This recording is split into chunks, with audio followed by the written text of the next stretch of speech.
इतिहास में ना कुछ तारीखें, कुछ लम्हे ऐसे होते हैं जो दुनिया का नक्शा हमेशा हमेशा के लिए बदल देते हैं।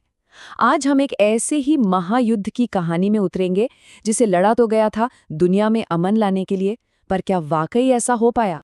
28 जून 1914 इस तारीख को याद रखिएगा, क्योंकि यही वो दिन था जब इतिहास ने एक ऐसा खौफनाक मोड़ लिया जिसने आने वाले कई सालों के लिए पूरी दुनिया को जंग की आग में धकेल दिया। सुना है ना कि एक छोटी सी चिंगारी भी पूरे जंगल में आग लगा सकती है। खैर, इस मामले में एक गोली की आवाज ने एक ऐसी आग भड़काई जिसने पूरी दुनिया को अपनी चपेट में ले लिया। इसे ही दुनिया ने नाम दिया द ग्रेट वॉर। तो हुआ ये कि सर्बिया के साराजेवो शहर में ऑस्ट्रिया हंगरी के राजकुमार आर्कड्यूक फ्रांस फर्डिनेंड की हत्या कर दी गई। अब ये कोई आम कत्ल नहीं था, ये वो चिंगारी थी जिसने एक ऐसे बारूद में आग लगा दी जिस पर पूरी दुनिया बैठी थी। तो सवाल ये उठता है कि आखिर एक हत्या से पूरी दुनिया जंग में कैसे कूद पड़ी? इसका जवाब छिपा है यूरोप के देशों के बीच हुए गुप्त समझौतों के एक, कह सकते हैं, मकड़ जाल में। चलिए इस जाल को थोड़ा करीब से देखते हैं। उस वक्त ना यूरोप की राजनीति एक तरह से एक डोमिनो के खेल जैसी थी। देशों के बीच सीक्रेट संधियां थी। जैसे ही एक देश पर हमला हुआ, बस एक के बाद एक सारे देश अपनी अपनी संधियों को निभाने के लिए जंग में उतरते चले गए, एकदम डोमिनो की तरह। और देखते ही देखते पूरी दुनिया दो टीमों में बट गई।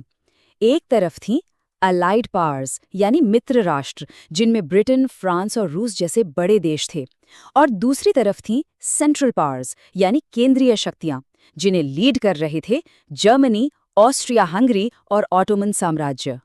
अब तक जो बातें नक्शों और संधियों की हो रही थीं, वो अब मैदाने जंग में खून से लिखी जा रही थीं। और ये जंग पहले के किसी भी जंग जैसी बिल्कुल नहीं थी। ये बहुत बहुत ज्यादा क्रूर थी। इस जंग में इंसानियत ने तबाही के नए नए तरीके ईजाद कर लिए थे। मशीन गनें जो पलक झपकते ही जाने ले लेती थी, जहरीली गैस जो हवा में मौत घोल देती थी। पहली बार टैंक और लड़ाकू विमानों का इस्तेमाल हुआ। इसने जंग के मैदान को एक कसाई खाना बना दिया था। सैनिकों की जिंदगी ट्रेंचेस यानी खाइयों में बीत रही थी, और दो दुश्मन खाइयों के बीच की वो जो खाली कीचड़ भरी जगह होती थी ना, उसे कहते थे नो मैन्स लैंड। वहां पर कदम रखने का मतलब था मौत, सीधी और पक्की मौत। सोचिए, सालों तक सैनिक उसी कीचड़, बीमारी और हर पल सिर पर मंडराती मौत के साए में जीते रहे।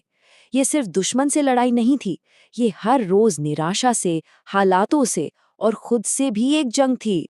कई सालों तक ये खूनी खेल चलता रहा। न कोई जीत रहा था, न कोई हार रहा था।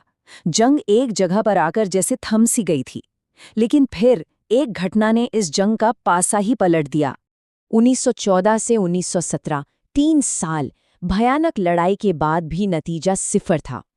लेकिन 1917 में अमेरिका इस जंग में शामिल हो गया। अमेरिका के आने से एलाइड पावर्स को वो नई ताकत मिली जिसकी उन्हें सख्त जरूरत थी। और इसके बाद सेंट्रल पावर्स ताश के पत्तों की तरह बिखरने लगी। और फिर वो घड़ी आई जिसका सबको इंतजार था। 11 नवंबर 1918, 11वें महीने का 11वां दिन, और घड़ी में बजे थे सुबह के 11। जर्मनी ने सरेंडर कर दिया और 4 साल से चल रही तबाही पर खामोशी छा गई। जंग खत्म हो गई थी।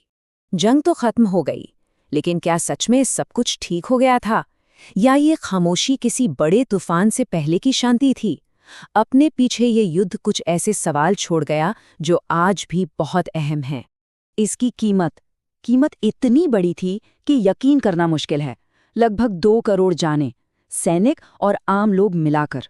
दुनिया के नक्शे से बड़े बड़े साम्राज्य मिट गए हमेशा के लिए। इतनी भयानक तबाही देखने के बाद लोगों को लगा कि अब इंसानियत दोबारा ऐसी गलती नहीं करेगी। इसीलिए इस जंग को एक बहुत उम्मीद भरा नाम दिया गया, the war to end all wars, यानी वो जंग जो सारी जंगों को खत्म कर देगी। लेकिन सच तो कुछ और ही था। इस जंग को खत्म करने वाली जो शांति संधि हुई, जिसे वर्साई की संधि कहते हैं, उसमें ही अगले और भी ज्यादा भयानक महायुद्ध के बीज बो दिए गए थे। तो यहाँ एक बहुत बड़ा सवाल खड़ा होता है, क्या इस महायुद्ध का अंत ही असल में दूसरे विश्व युद्ध की खौफनाक शुरुआत थी? ये एक ऐसा सवाल है जो हमें इतिहास से सबक सीखने पर मजबूर करता है।